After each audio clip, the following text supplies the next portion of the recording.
The May 2026 federal budget has created the most important property tax decision Australian investors have faced in over 25 years. The 50% capital gains tax discount is being replaced from the 1st of July 2027. You have approximately 14 months from now to decide whether to sell, restructure, or hold. Today we walk through the exact framework for making this decision. Let's start with what changes on the 1st of July 2027. The 50% CGT discount for individuals, partnerships, companies, and most trusts is replaced by a new system combining cost-based indexation with a 30% minimum tax. SMSFs are excluded; they retain the 1/3 CGT discount. For property held in your personal name or in a discretionary trust, sales completed before the 1st of July 2027 lock in the 50% discount on the entire gain accrued to the sale date. Sales completed after that date are subject to the new system, with gains accrued before July 2027 prorated and grandfathered under the 50% discount, and gains accrued after July 2027 subject to the new indexation plus minimum tax system. So the question for every existing property investor is whether to sell during the next 14 months to capture the 50% discount on the full gain, or hold through the transition and accept the new system on future gains.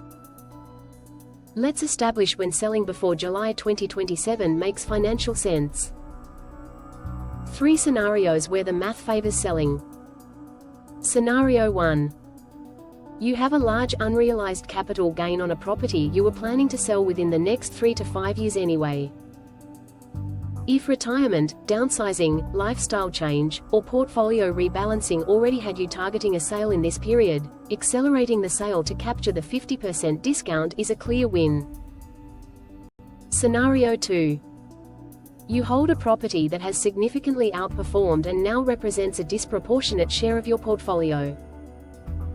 Concentration risk is real, and the budget has just provided an attractive exit point. Selling before July 2027 lets you diversify with substantially less tax leakage. Scenario 3.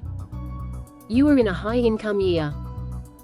If your taxable income is currently elevated due to a one-time event, business sale, redundancy package, large bonus, accelerating a property sale into the same financial year can produce suboptimal outcomes.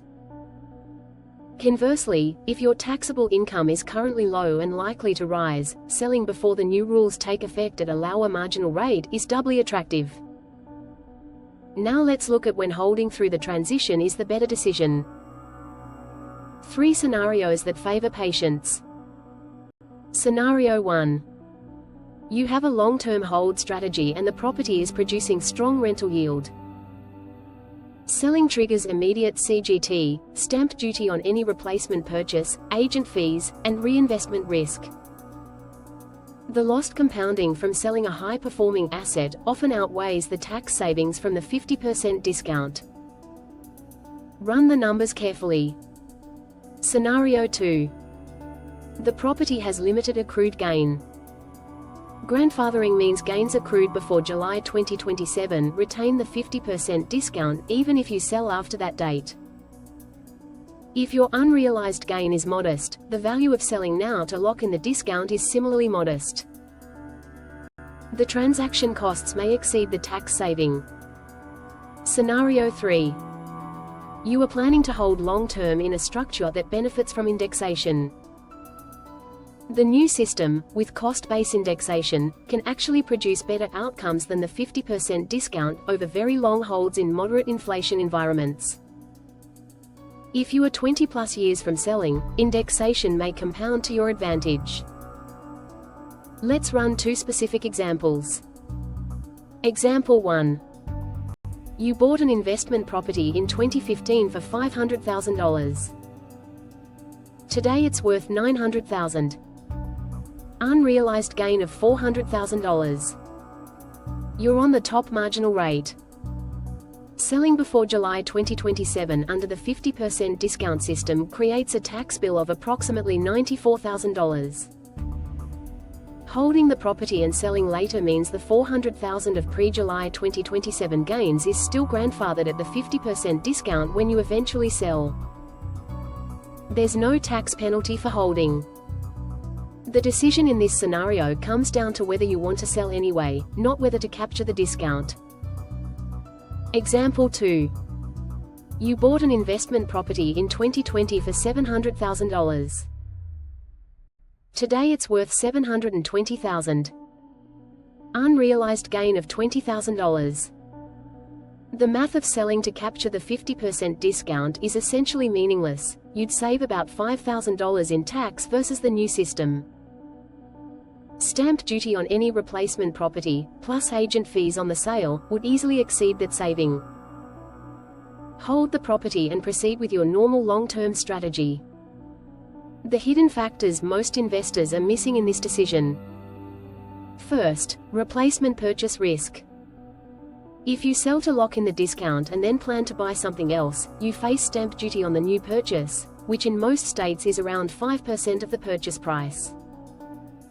That alone often wipes out the CGT saving. Second, market timing risk. Selling forces you to time the market. Buying back forces you to time it again. 2 timing decisions instead of 1. Third, sentiment effects.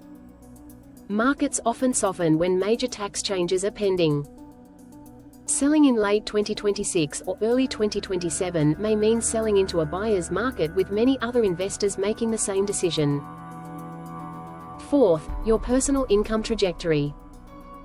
If you expect significantly higher income in future years, selling now at a lower marginal rate may be strategically attractive regardless of the discount changes. 3 urgent priorities if you're considering this decision. First, get current market valuations on every investment property you own. You need accurate numbers to model anything. Second, model your specific tax position under 3 scenarios. Sell before July 2027, sell in 2030 under the new system, and continue holding indefinitely. The right answer is rarely obvious without the numbers. Third, engage a specialist tax accountant, not your generalist annual return accountant, within the next 3 to 6 months. The 14-month window from now to July 2027 sounds long, but it is short for thoughtful planning, due diligence, and execution of major property transactions. The most expensive mistake investors will make over the next 14 months is acting on headlines instead of analysis. The 50% CGT discount era is ending, but selling everything before July 2027 is rarely the right answer. Some investors should sell. Most should not. Run your specific numbers. If you found this useful, hit subscribe. We break down Australian property and tax changes every few days. And if you want to see how restructuring into an SMSF compares to selling, click the video on screen. See you next time.